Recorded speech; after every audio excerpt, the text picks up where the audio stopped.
नमो भगवते वासुदेवाय। आपका स्वागत है हमारे चैनल पर। आज के इस वीडियो में हम आपको सुनाएंगे वैशाख मास के महात्म के 10वें अध्याय की कथा। इसके अलावा हमारे चैनल पर साल भर की सभी प्रकार की व्रत कथाएं सुनाई जाती हैं। तो व्रत कथाएं सुनने के लिए और हमसे जुड़े रहने के लिए आपको केवल हमारे चैनल को सब्सक्राइब करके बेल आइकन पर प्रेस करना है और आज की कथा अच्छी लगे तो लाइक करना है और शेयर करना है। तो चलिए अब सुनते हैं वैशाख मास के महात्म के 10वें अध्याय की कथा। 10वें अध्याय की कथा में अशून्य शयन व्रत एवं छतरी के दान का फल का महत्व बताया गया है। राजा मैथिल बोले, हे ब्राह्मण, आपने कामदेव की स्त्री रति का चरित्र और उसे देवताओं द्वारा बताया गया अशून्य शयन व्रत तो मैंने सुना। अब उस अशून्य शयन व्रत के धारण करने की क्या विधि है, क्या दान करना चाहिए, कैसे पूजन करना चाहिए, उसका क्या फल होता है, कृपा करके वह भी सुनाइए। यह सुनकर श्रुतदेव जी कहने लगे, हे राजन, इसका विधान श्री हरि भगवान ने लक्ष्मी जी से कहा था, वह सब मैं तुम्हें सुनाता हूँ, जिसके करने से श्याम वर्ण लक्ष्मीपति जगन्नाथ संपूर्ण पापों को नाश कर प्रसन्न हो जाते हैं, जो गृहस्थ धर्म वालों को अवश्य करना चाहिए।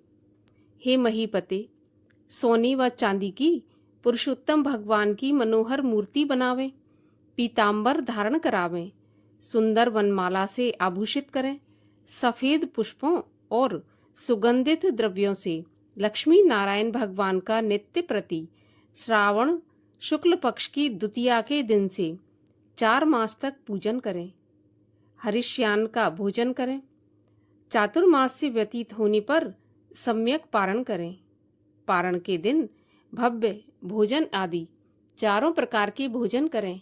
ब्राह्मण को शय्या दान, वस्त्र दान करें, ब्राह्मणी सहित भोजन करावें तथा दक्षिणा दें। फिर मार्ग शीर्ष आदि मासों में पूर्ववत रक्त वर्ण हरि भगवान का रुक्मिणी सहित ध्यान करके पूजन करें। ऐसे ही चैत्र मास से 4 मास तक भूमि पर आसन बिछाकर भक्ति से हरि भगवान का पूजन करता रहे और आषाढ़ की द्वितीया के दिन समाप्त करे। उस दिन अष्टाक्षर मंत्र ओम नमो नारायणाय इस मंत्र से हवन करें।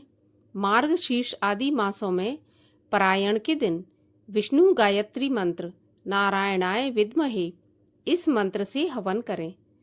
चैत्र आदि मासों में सहस्त्र शीर्षा इस पुरुष सूक्त मंत्र से हवन करें। खीर और घी से बने मालपुआ आदि भोग के लिए रखें और लक्ष्मी नारायण को पंचामृत से स्नान करावें। बीच में श्री कृष्ण महाराज की सोने की व अंत में वराह जी की चांदी की मनोहर मूर्ति रखें। फिर केशव आदि नामों से ब्राह्मणों को भोजन कराकर श्रद्धा के अनुसार 2 वस्त्र और अलंकारों से पूजन करके मालपुआ उपाहनार्थ ब्राह्मण के निमित्त 12वें दिन दें। फिर पूर्व कल्पित प्रतिमा को संपूर्ण अलंकारों से आभूषित करके आचार्य को दे दें और शैया का संकल्प करें। उसके ऊपर लक्ष्मी नारायण का विधिवत पूजन करें। कांसे का पात्र दें और ब्राह्मणों को भोजन करावें। हे जनार्दन, जैसे आपकी शैया लक्ष्मी जी से अशून्य है, वैसे ही हे केशव, इस शैया दान से मेरी शैया अशून्य हो। इस प्रकार भगवान की पूजा कर आप स्वयं भोजन करें। इस व्रत को पुरुष, सौभाग्यवती स्त्री अथवा विधवा अशून्य शयन के निमित्त धारण करें। जो मनुष्य विष्णु धाम जाने की इच्छा करता है, उसको यह व्रत अवश्य करना चाहिए। इसके करने से जगन्नाथ भगवान प्रसन्न होते हैं, जिससे देव दुर्लभ कार्यों की प्राप्ति होती है और अनेक सुख व संतान की वृद्धि होती है। यह सब वर्णन कर दिया। अब आगे तुझे क्या सुनने की इच्छा है, वह बता। यह सुनकर राजा ने फिर श्रुतदेव जी से पूछा, हे महाराज, वैशाख मास में छतरी दान करने का क्या महत्व है, ये बताइए। क्योंकि वैशाख मास में करने योग्य शुभ कर्मों को सुनते सुनते मेरी तृप्ति नहीं होती। राजा के ऐसे वचन सुन श्रुतदेव जी राजा से कहने लगे कि छतरी दान के फल की एक कथा सुनाता हूँ। सतयुग में एक हेमकांत नाम का बंगाल का राजा था, जो कुशकेतु का पुत्र बड़ा बुद्धिमान और बलवान था। वह एक दिन शिकार खेलता हुआ घने वन में चला गया। वहां अनेक प्रकार के मृग और शूकरों को मारता हुआ जब थक गया, तब तेज गर्मी के कारण दोपहर के समय मुनियों के आश्रम में पहुंचा, जहां शतंची नाम के ऋषि व्रत में मग्न समाधि लगाए ध्यान कर रहे थे। उनको यह मालूम नहीं हुआ कि आश्रम में कोई आया है, अतः ऋषि ने राजा का उठकर सम्मान नहीं किया, जिससे राजा क्रोध कर उन्हें मारने को उद्यत हुआ। तब ऋषि के 10,000 शिष्यों ने उसे ऐसा करने से रोका और कहा, हे दुर्बुद्धे, इस समय हमारे गुरु समाधिस्थ हैं, उनको इस समय कुछ भी नहीं पता, तू क्रोध मत कर। तब क्रोध से विकल होकर राजा कहने लगा, हे ब्राह्मण, मैं थक गया हूँ, तुम मेरा आतिथ्य सत्कार करो।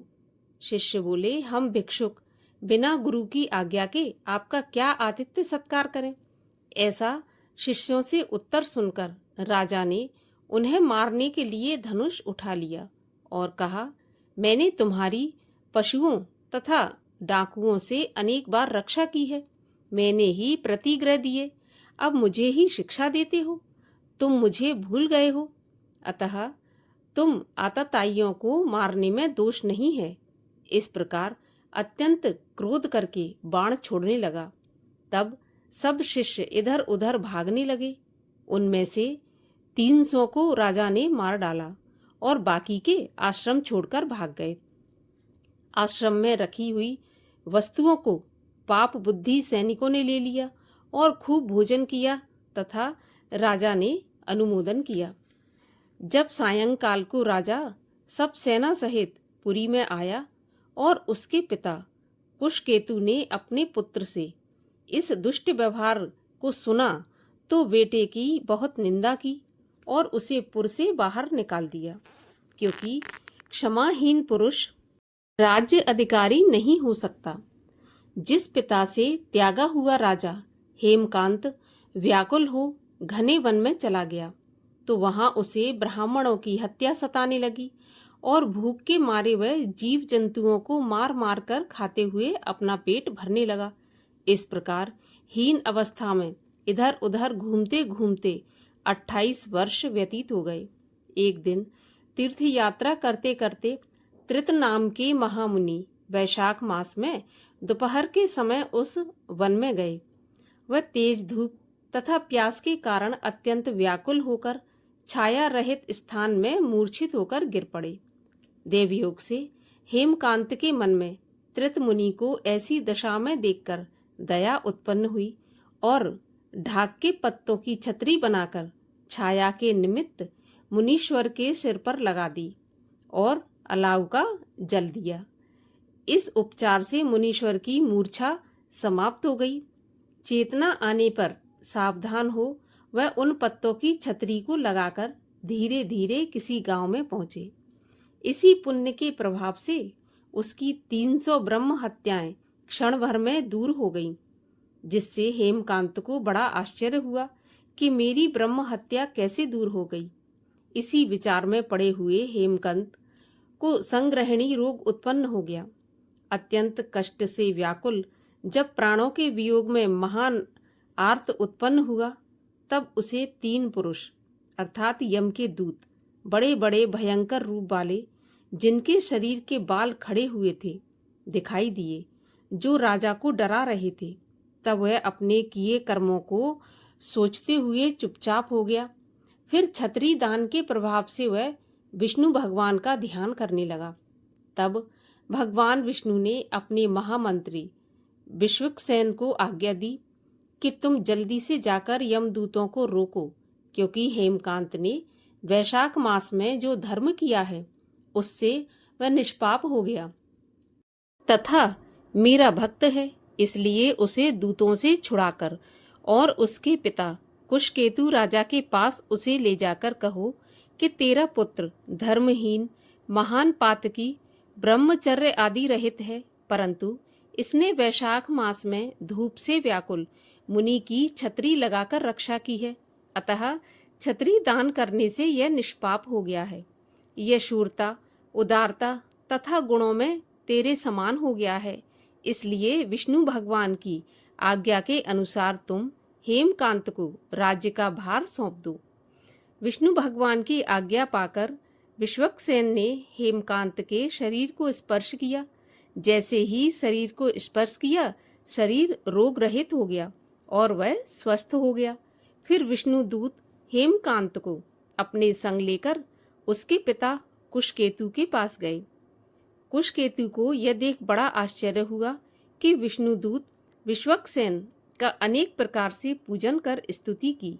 विश्वक्सेन से जो बात विष्णु भगवान ने कही थी, वह सभी विश्वक्सेन ने कुशकेतु से कही, जिसको सुनकर कुशकेतु ने पुत्र को सिंहासन पर बिठाया और स्वयं अपनी पत्नी सहित वन में तप करने चला गया।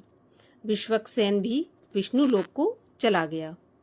तब राजा हेमकांत ने वैशाख मास में कहे सभी शुभ धर्मों को किया, जिनके करने से वह जितेंद्रिय, दयालु, सर्व संपत्तियों से युक्त, पुत्र पौत्र आदि से संपन्न हो संपूर्ण भोगों को भोग कर विष्णु लोक को गया। वैशाख मास के धर्मों से अधिक कोई धर्म पापों का नष्ट करने वाला नहीं है, और यह सुलभ तथा धर्म, अर्थ, काम, मोक्ष रूप चारों पदार्थों का दाता है। इस प्रकार से वैशाख मास के 10वें अध्याय की कथा का समापन होता है। आगे के अध्यायों की कथा सुनने के लिए चैनल को सब्सक्राइब अवश्य कर लीजिए और बेल आइकन पर प्रेस कर दीजिए।